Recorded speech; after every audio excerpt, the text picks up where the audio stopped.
يا صباح الفل والهنا على احلى فانز الكرام. صباحكم عسل. النهارده اليوم الاول يعتبر لينا في سيوه. اليوم التاني كنا لسه واصلين بالليل وكنا تعبانين جدا ساعه ما كنت بصور لكم السوق. النهارده يعتبر اليوم الاول هنروح فيه جبل الموتى وقلعه شالي، بس انا حبيت بس ايه اوريكم الاوضه بتاعتنا. دي الاوضه بتاعتنا، وهنا القعده الظريفه ديت بتاعت الكنب ده. القعده الجو اتموسفير تحفه، الناس اللي بيحبوا الجو الريفي والهدوء والراحه هيرتاحوا هنا جدا وينبسطوا.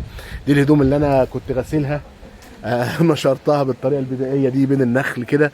انا مستمتع جدا بالجو والطريقه الاسلوب البدائي اللي انا فيه ده.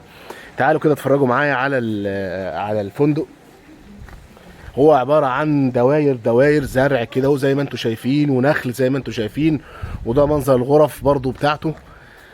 انا دور اول وفي دور تاني فوق، يعني الغرف دور اول دور تاني زي ما احنا شايفين كده، كله نخيل وقعدات جميله جدا. بصوا كده القعده دي، شايفين قعده حلوه قوي برضو كده وسط الطبيعه الجميله وهدوء كده والزرع كده بتشم ريحه الريحان والزرع الجميل. هنا الصنبور ده تعالوا نشوف كده شغال مش شغال. لا ده كده منظر، ايه ده شغال. والصابونه مش عارف دي يا اخوانا دي ميضه دي ولا ايه، مش عارف يعني الميه بتيجي منين الصراحه. يعني منظر جميل. وده حمام السباحه بقى، معمول كده كانه ايه عين. يعني هنا انا اعتقد ان هو نضيف، انا ما نزلتوش، بس الجو انا كنت في مرسى مطروح لا الجو برد ممكن ما تنزلش الميه، لكن هنا الجو يختلف خالص. انت في طبيعه صحراويه والجو يختلف تماما، وتقدر تنزل وتقدر تنبسط. ده كان غاليات ايكولوجي. وبعد جولتي الظريفة اتجهت للمطعم الريستوران بتاع الفندق. برضو بسيط كده زي ما احنا شايفين، ترابيزات وفتيهات بسيطة خالص من الخشب البسيط خالص، ومادة الحيطة الخرشيف اللي انا قلت لكم عليه قبل كده، الملح والطين والماء. في صور طبيعية من كل الاماكن زي ما احنا شفنا كده. وكانوا حاطين بصراحة النسكافيهات واللبن الابيض واللبن البودرة والشاي بحليب.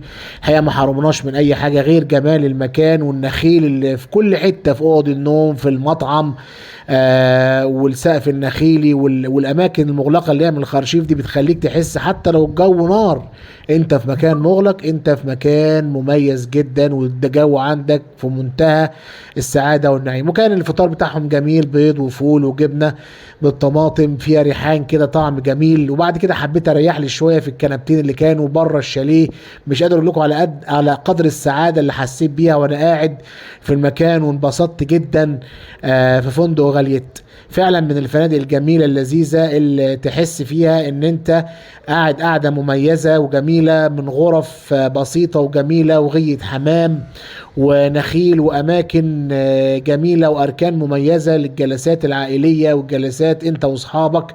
فعلا تستمتعوا فيه كتير. من الفنادق الجميلة اللي بنصح بيها في سيوة فندق غاليت. وده حمام السباحة برضو صورت وراه كأنه عين طبيعية، والمية كلها هناك كبريتية.